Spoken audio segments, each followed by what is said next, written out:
My best friend Ryan and I have been friends for over 20 years. We grew up together, survived our teenage stupidity together, and even moved to the same city for work. So when he met Emma 4 years ago, I was genuinely happy for him. She was kind, smart, gentle, honestly the type of woman you feel lucky to meet even once in life. They got engaged last year, and the wedding was planned for this summer. I was the best man, organizer of the bachelor party, ring holder, basically his right-hand guy. But 6 months before the wedding, everything changed. The discovery. One night I went to a rooftop bar with coworkers as we were heading out. I saw a woman who looked exactly like Emma, kissing a guy who was definitely not Ryan. At first I brushed it off, because the lighting was bad and I didn't want to jump to conclusions. But when she pulled back and laughed, I saw her face clearly. It was her and the guy, a tall, athletic dude named Marco, who I recognized because he worked at a gym I used to go to. I froze. I didn't confront her, I didn't take pictures, I didn't know what to do. I just went home with the worst feeling in my stomach. The next day I tried to talk to Emma. I texted her, "Hey, can we talk?" She didn't respond. I tried calling, she declined. 2 days later she finally replied. That was it. No explanation. No denial, just a warning. That's when I knew something was seriously wrong. For weeks I tried to tell Ryan. Every time I started, he'd smile and go, I didn't have proof. No photos, no messages, nothing. It would be my word versus his fiance's. And honestly, I chickened out. I convinced myself it was a mistake, a misunderstanding. Maybe even a one-time lapse she regretted. But then a month before the wedding saw them again. Same guy, same rooftop bar, same intimacy. This time she saw me.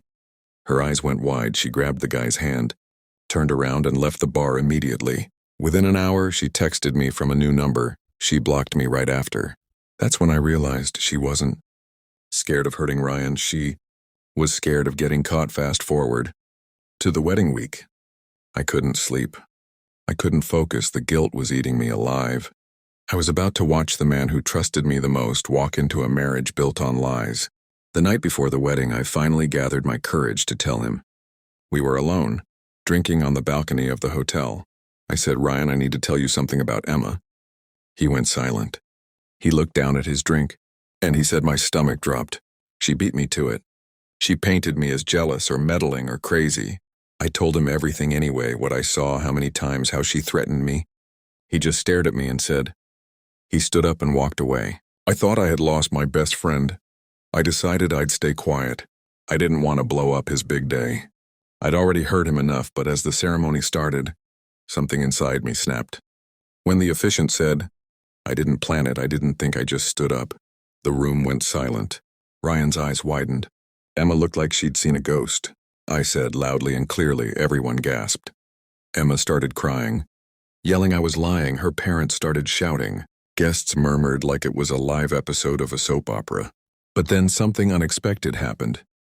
Wasn't supposed to be there, he didn't belong there.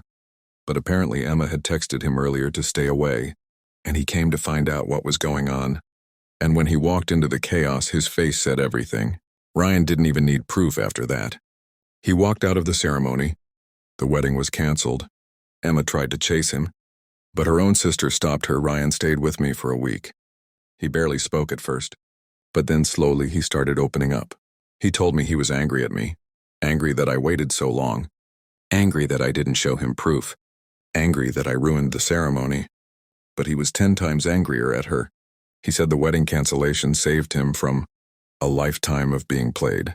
He's now going through therapy, working on healing. Emma moved back with her parents. Half the guests blame me, half blame her. As for me, Ryan and I are okay, not the same as before. Not yet, but we're rebuilding. Still, I keep wondering, did I do the right thing? Should I have stayed quiet? Or did I cross a line by exposing everything during the wedding?